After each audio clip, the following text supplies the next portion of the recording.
لو ساكن في عمارة فيها خزان، ركز معايا في الفيديو كويس قوي. اول حاجة، يا ريت العمارة دي يكون فيها 2 خزان، ويا ريت تكون بتنظف مرة كل شهر على الاقل، ويا ريت تطلع كده مرة تبص ازاي الخزان ده بيتنضف لما بيجيبوا الشركة تنضفه. اصل ساعات البواب كده بيقوم بالمهمة الفظيعة دي. اول حاجة، الشركة اللي جاية تنضف دي لازم الخزان ده يتفضى تماما، والخزان يتغسل من جوه بمية وصابون، بعد كده يتشطف تاني، بعد كده بقى يبدأ يدعك. طب هيدعك ازاي؟ مش الراجل بينط فيه زي ما انتوا بتشوفوا؟ لا لا لا، كده خالص.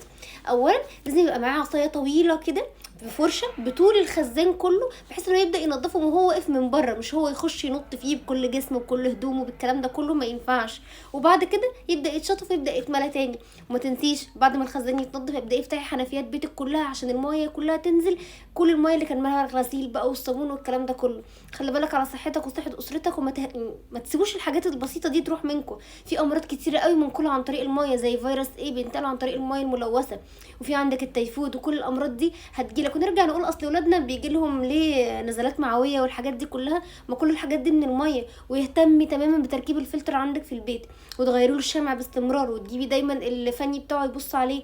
اهتمي جدا بالحاجات دي، لان الاولاد الصغيره واحنا كمان ككبار المناعه بقت ضايعه جدا، كل حاجه بقت بايظه، مفيش حد عنده ضمير في اي حاجه. خلي بالك على صحتك وصحة اسرتك، ونعيشها كلنا صح. لو استفدتي من الفيديو اعملي لايك وشير وسبسكرايب لقناتي على اليوتيوب، ولو اول مره تشوفني على التيك توك فدوس على الزائد اللي جنب الفيديو وخلي القلب لونه احمر، واعمل اعاده نشر الفيديو.